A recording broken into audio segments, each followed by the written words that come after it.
Before we begin, I would like each of you to think of someone, living or dead, public figure or personal acquaintance, who you consider to be a feminist activist.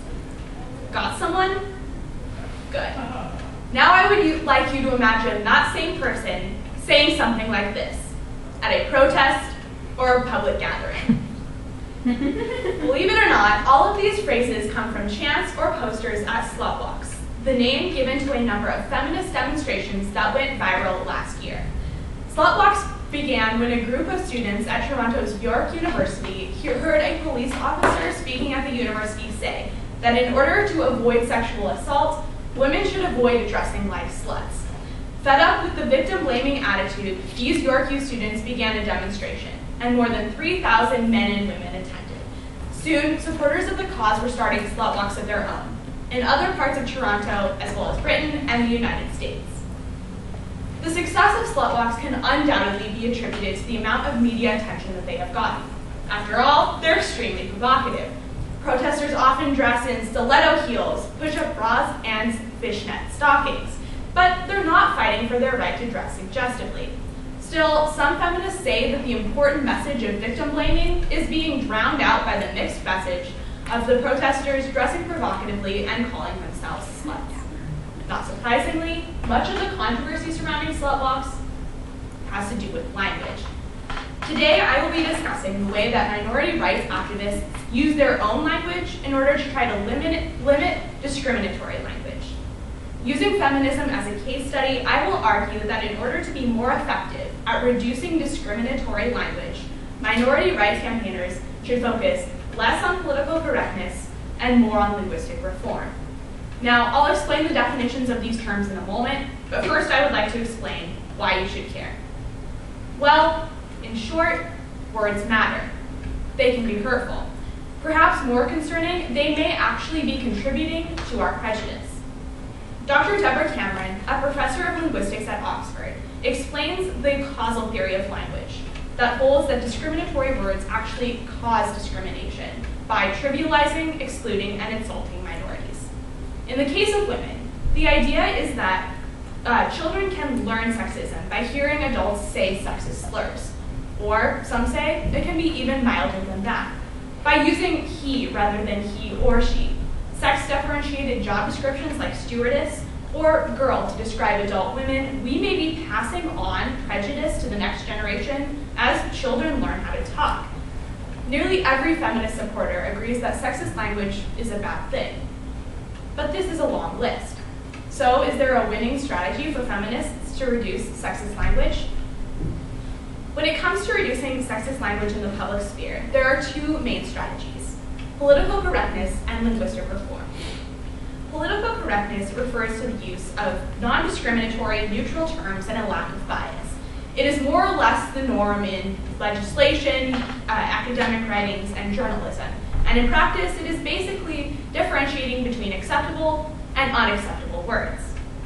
Linguistic reform has similar but definitely not identical goals.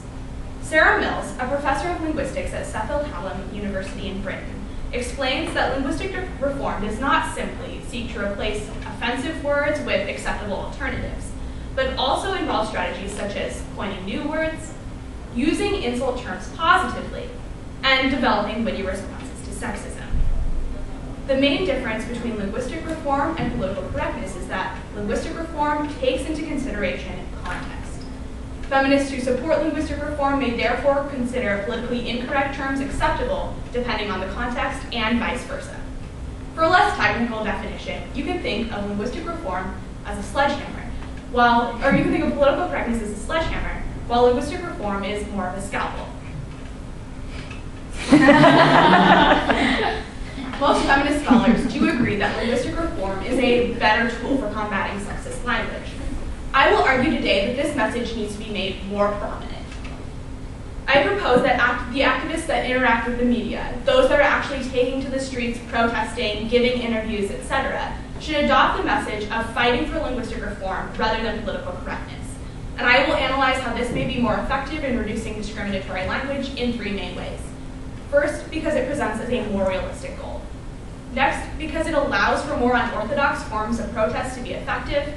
And finally, because it better allows feminists to engage with the opposition. Initially, feminist campaigners should aim for linguistic reform rather than political correctness because this is a more realistic goal. Especially because political correctness is often criticized for limiting the freedom of expression. Haven't we all heard politically incorrect used in a positive way? Something like this, or to use to describe a comedian as having a daring, politically incorrect comedic style. Now, don't get me wrong. I'm not arguing that feminists should give up on reducing sexist language simply because it is a tough goal. But I am arguing that feminists should aim for linguistic reform because it allows a wider range of strategies that they can use to combat sexist language. For example, they can adopt the technique of coming up with witty responses to combat sexism. Then again, some people can never be reasonable. If the feminists that interact with the media do this, they can seem less rigid and alienating as they try to reduce discriminatory language. The scalpel is therefore more of a Swiss Army knife in that it can be used in a variety of different situations.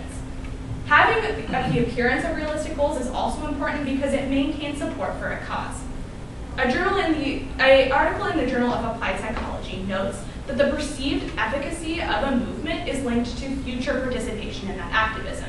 So this means that if feminists appear to have effective goals, they will be able to maintain support. So linguistic reform is more important than getting results and maintaining continued participation in collective action for feminists. Additionally, placing more emphasis on context rather than terms themselves can allow feminists to make better use of more unorthodox forms of protest. Campaigns like slut walks are very effective because they get a lot of media attention. They are great at two things. First, reaching out to a younger audience, and second, reducing the harmful feel surrounding potentially offensive terms. Another example of this unorthodox strategy, Bitch Magazine, provides a forum for young feminists to discuss pop culture. The idea is to promote the freedom of expression for women. As for its offensive name, co-founder Andy Zindler comments, "We really liked the idea of disarming language, with the word bitch especially. There's a lot of baggage associated with that word, and most of it has to do with women speaking up or speaking their minds." Campaigns that take back words like bitch can be good because they reduce the off-limits feel surrounding these words that gives them the potential to be used hurtfully. Now, there are a lot of complications associated with campaigns to give negative words new positive definitions. For example, to many, this notion is confusing and contradictory. And I argue that this makes people less likely to support feminism in general because they have a hazy idea of what feminism means. Now, let me explain. When most people think of a feminist, they probably think of someone like this. This protester has a very recognizable feminist message that women are not sexual objects, and whether or not we agree with her depends on us as an individual. But when most people see feminists that look like this, they get confused. Trying to reconcile both types of activists as fighting for more or less the same goals can be difficult, and it becomes hard to identify with feminists collectively, turning people away. If protesters like this, not just feminist scholars in their ivory towers, were to emphasize the importance of linguistic reform over political correctness, it would help reduce the apparent differences between the two extremes of feminist activism, making more people receptive to both kinds of activists. Lastly, placing more emphasis on linguistic reform and political correctness can help better engage the opposition. On a pragmatic level, this makes sense. Pushing for political correctness seems rigid, objective, alienating. Those with real prejudice will likely not respond to accusations that their language is sexist. But maybe, just maybe, some will begin to consider the more subjective aspects of their language, like its context and tone and how it is perceived. On a more philosophic level, emphasizing context over terms themselves challenges the notion that one is ever done trying to reduce sexist language once they have purged all offensive terms from their lexicons. It turns reducing sexist language from a checklist activity into a process over time. Today, I explained to you how emphasizing context over terms themselves may help feminist campaigners move closer to their goals. I would like to leave you with this idea. Consider again the feminist that you thought of at the beginning of this presentation, but this time think about why that person came to mind. I thought of my mom, and if your person was anything like my person, it had less to do with the specific terms they used and had everything to do with the way they said them.